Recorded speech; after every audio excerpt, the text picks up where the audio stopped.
দোয়া করতে হবে কার কাছে?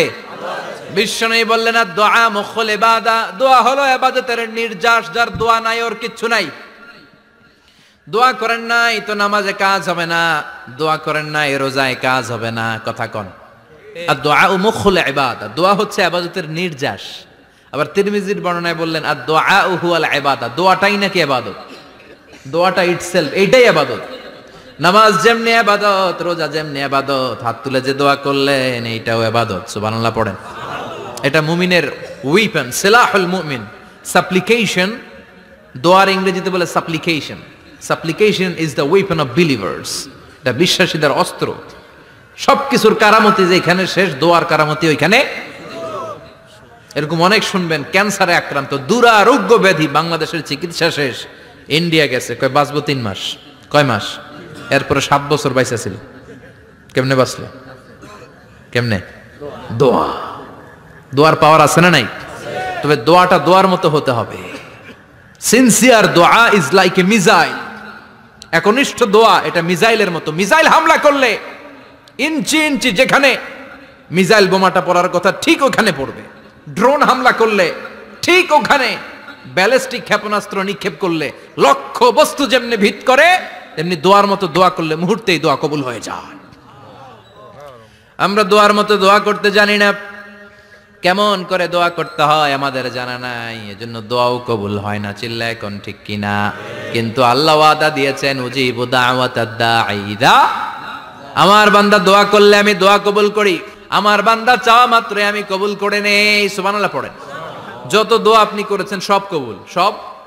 অল অফ ইউর দোয়াজ আর অ্যাকসেপ্টেড। সব কবুল হয়েছে আল্লাহর কসম। অনেকে বলবে হুজুর এটা আবার কি কইলেন, এতক্ষণ তো ভালোই কইতেছিলেন। সব দোয়া আবার কবুল হয় কেমনে? আমি তো জীবনে কত কিছু চাইলাম, কত কিছুই তো পাই নাই। আছেন এরকম অনেকে? অনেক পেরেশান, আফসোস করে, হুজুর চাইলাম আল্লাহ দিল না। 4টা মাইয়া, এবার কাবা দইরা চাই আইছি পোলার কথা, এটাও হয়েছে মাইয়া। আছে না নাই? 5টা ছেলে হয়েছে, মেয়ের জন্য বুকটা হাহাকার। হজে যে আরাফাতের ময়দানে চেয়ে আসলাম, এইবারও হয়েছে আর একটা পোলা। আছে না নাই? কত কিছু চাইলাম, পাইলাম না, হুজুর দিল না আল্লাহ। বলে না? আপনার সব দোয়া কবুল। তবে কবুল হওয়ার 3টা সিস্টেম আছে। কয়টা? চান্দুল্লাহর ভাইয়েরা মনে থাকবে? কয়টা? আপনি যত দোয়া করছেন সব কবুল। সুবহানাল্লাহ কোন? চাওয়া মাত্রই আল্লাহ বলে অ্যাকসেপ্টেড, যা কবুল। দিব দিব না এটা বলতে জানে না, চাওয়া মাত্রই বলে দিব। 3 সিস্টেম। নাম্বার 1, আপনি আল্লাহর কাছে দোয়া করলেন, চাইলেন, আল্লাহ বলে দিব, বলেই তিনি দিয়ে দেন আর আপনি খুশি হয়ে যান, পেয়ে গেলেন। নাম্বার 2, আপনি আল্লাহর কাছে দোয়া করলেন, চাইলেন, তখনও আল্লাহ বলে দিব, তবে এখন না, সবুর, একটু পরে দিব। কখন দিলে আমার জন্য ভালো, আমার চেয়েও ভালো জানে কে? আল্লাহ। পরে দিবে। নাম্বার 3, চাইলেন, দোয়া করলেন, আল্লাহ তখনও বলে দেব, তবে এখনো না, পরেও না, কিয়ামতের দিন যেদিন বিপদে পড়বে ওই দিন দেব। যেদিন তোর বাবা তোরে চিনবে না, তোর মা তোরে চিনবে না, বন্ধু বন্ধুরে চিনবে না, পীর সাহেব মুরিদরে চিনবে না, মুরিদ পীর সাহেবরে চিনবে না, ইমাম সাহেব মুসল্লিরে চিনবে না, মুসল্লি ইমাম সাহেবরে চিনবে না, কেউ কাউরে চিনবে না। ওই কঠিন দিনে তোরে আমি বাঁচাইয়া দেব। তাই দোয়া যা করছেন ছোটবেলা থেকে আজকে পর্যন্ত, লস হয়েছে না লাভ? লস না লাভ? এজন্য বেশি বেশি দোয়া করার দরকার আছে না নাই?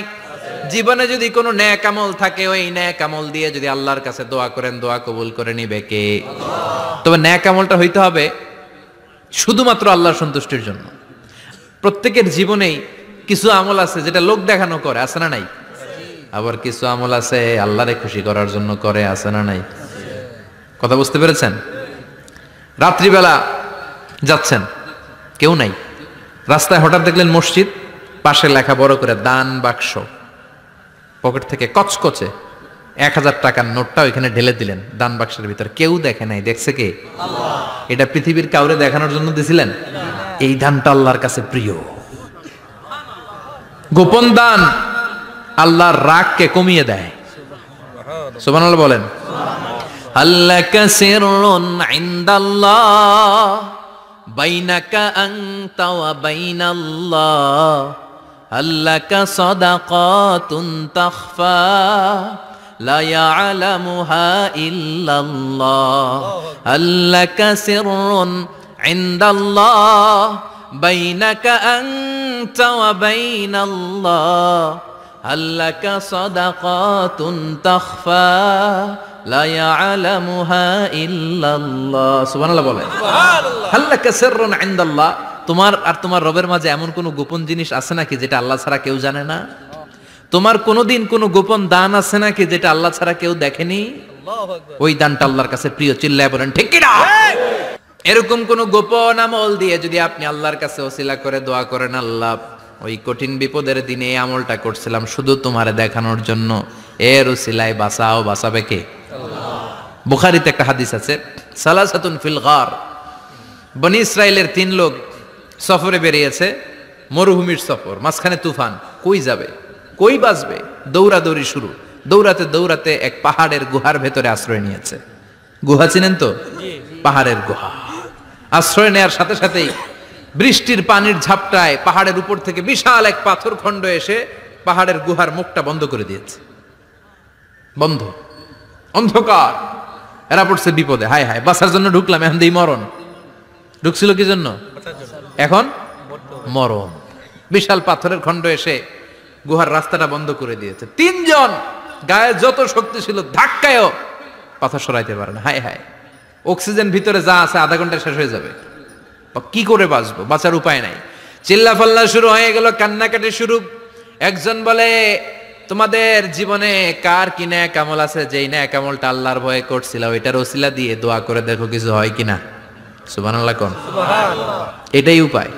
একজন হাঁটু গেড়ে চোখের পানি ছাড়া শুরু করছে, আর দোয়া শুরু করছে, আল্লাহ আল্লাহুম্মা কানাত লি আবাওয়ান শাইখান কাবীরান, আল্লাহ আমার বাবা মা ছিল বৃদ্ধ বৃদ্ধা, আমি পেশায় রাখাল, সারাদিন ছাগল চড়িয়ে রাত্রিবেলা দুধ আনতাম, সবার আগে আব্বা আম্মারে দিতাম, এরপরে আমার ছেলে মেয়ে, এরপরে স্ত্রী।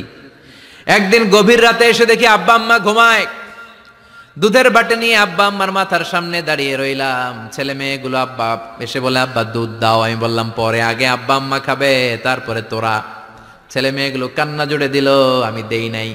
ফজর পর্যন্ত দাঁড়িয়ে রইলাম। ফজরের আগ দিয়ে আব্বা আম্মা ঘুম থেকে উঠে দেখে তো আমার অবাক, কিরে বাবা দাঁড়িয়ে কেন? বললাম প্রতিদিন দুধ খেয়ে ঘুমাও, আজকে আগে আগে ঘুমিয়েছো, দুধ খাও নাই, তোমাদেরকে আগে দিব বলে দাঁড়িয়ে রইলাম। আল্লাহর ডেকে বলে, আল্লাহ ওই দিন সারা রাত দুধের বাটে নিয়ে মা বাবার শিওরে আমি দাঁড়িয়েছিলাম, ফজরের সময় আব্বা আম্মারে দুধ খাওয়ালাম, তারপরে ছেলে মেয়েদেরকে দিয়েছিলাম, তারপরে স্ত্রীর মুখে দিয়েছিলাম। ও মাবুদ, ওই দিনের এই কাজটা আমি দুনিয়ার কাউরে খুশি করার জন্য করি নাই, শুধুমাত্র তোমার খুশি ছাড়া। ওই রাতের ইবাদত যদি তোমার দরবারে ভালো লেগে থাকে, ফাফাররিজ আন্না মা নাহনু ফি, আজকের বিপদের দিনে কেউ বাঁচানোর নাই, তুমি আমাদের বাঁচাও। ফানফাজারাত, মুহূর্তের মধ্যে 1/3 বিশাল পাথর খণ্ডটা 1/3 ডান দিকে সরে যায়, এক পাশে সরে যায়। সামান্য আলো বাতাস ঢুকতে আরম্ভ করলো। এখন বাতাস ঢুকে এখন বেঁচে থাকতে পারবে এই নিশ্চয়তা হয়েছে। সুবহানাল্লাহ কোন? সুবহানাল্লাহ। এবার সে বলল, ভাই তোর কি আমল আছে বল। দ্বিতীয় জন হাঁটু গেড়ে আবার চোখের পানি ছেড়ে আল্লাহর ডেকে বলে, মাবুদ আমার এক চাচাতো বোন ছিল, কানাতলি ইবনাতু আম জামিলা ওয়া কুনতু উহিব্বুহা কাআশাদ্দি মা ইউহিব্বুর রিজাল আন-নিসা। আল্লাহ সুন্দরী, অনন্যা, অপ্সরী, প্রিয়ংবদা, অনুসুয়া, গুণবতী, রূপবতী আমার এক চাচাতো বোন ছিল, তার প্রেমে আমি ছিলাম পাগল পাড়া, কিন্তু সে তো আমার ডাকে সাড়া দেয় না। অনেক চেষ্টা করলাম তারে পাওয়ার জন্য। চাচাতো বোন আমারে বলে, 100 স্বর্ণ মুদ্রা যেদিন দিতে পারবা ওই দিন আমারে পাবা। এবার আমি স্বর্ণ মুদ্রা কালেকশনের কাজে লেগে গেলাম। বছরের পর বছর চেষ্টা করে 100 স্বর্ণ মুদ্রা যেদিন পেলাম ওই দিন চাচাতো বোনের কাছে গেলাম, যে তার হাতে স্বর্ণ মুদ্রা দিলাম, বললাম চলো এবার আমরা অপকর্ম করি। স্বর্ণ মুদ্রা পেয়ে সেও খুশি, আমিও খুশি। সে পাইছে স্বর্ণ, আমি পাইছি তারে। গোপন একটা রুমের ভেতরে ঢুকলাম, দুজনে জামা কাপড় খুলে ফেললাম, নেকেড হয়ে পাপ কাজ শুরু করব। ইন দা মিন টাইম আমার চাচাতো বোন আমারে বলে, ও আমার চাচাতো ভাই, আমারে তুই আমার সতীত্ব তুই নষ্ট করে দিস না, ইত্তাকিল্লাহ, আমার সম্ভ্রম তুই শেষ করে দিস না, ইত্তাকিল্লাহ, আল্লাহরে ভয় কর। আল্লাহ ওই মুহূর্তে ফিরে আসা কঠিন কঠিন, কিন্তু ইত্তাকিল্লাহ, আল্লাহরে ভয় করে, এই শব্দটা যখন শুনলাম আমার ভিতরটা কেঁপে উঠেছে। আমি মুহূর্তে তোমার ভয়ে জামা পড়ে ওই রুম থেকে চিৎকার মেরে বেরিয়ে গিয়েছি।